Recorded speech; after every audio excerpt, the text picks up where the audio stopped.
Hey, this is one of my latest projects I completed. This was a Christmas present for my husband. Well, it was a little late. I think I did miss this one by like 2 days, but it's a completed project and there's a little bit of a story and a history behind this one because I had to take a second stab at it. It would have been done in time if I didn't have to redo it. And to be fair, I was warned in the pattern, which I'll link below, that the curved edges are very difficult and to really take your time with them. Despite being told ahead of time and being careful, I still didn't do a very good job with these curved edges using my sewing machine. I think it's the fact that it goes from curve to curve again and then back to another curve. Just sewing it under the little space that you have with the domestic sewing machine, that was really difficult. I still tried my best and was still really unhappy with the result. If you follow me on Instagram, you would have seen when I posted kind of the mess that was this table. I was really angry at this bag for a period of time. We let her sit down, we let me cool off, and I picked it up again, plucked out the stitches that were done by the machine that I wasn't happy with, and then I ended up sewing it by hand, and then followed by the binding that I sewed by hand too, so no raw edges.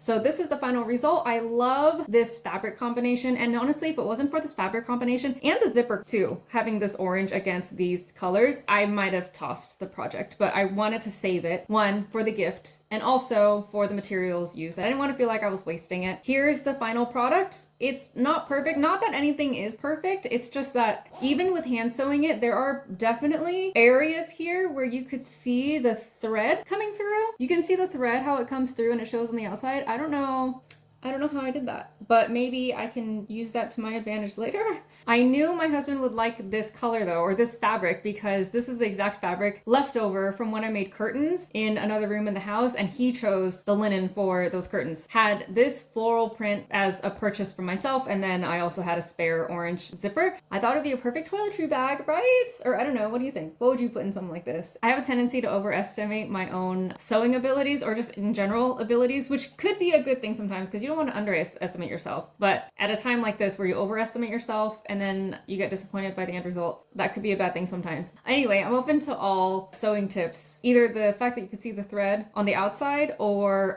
sewing through curves. But I think for now, this might be just like, this is the bag of this pattern. I might just stick to easier patterns from now on. I'm trying not to be so bummed out. I know it's part of your crafting journey. You're gonna mess up sometimes and things are never gonna go the way that you plan it to. So I'm just happy that this bag ended up turning out.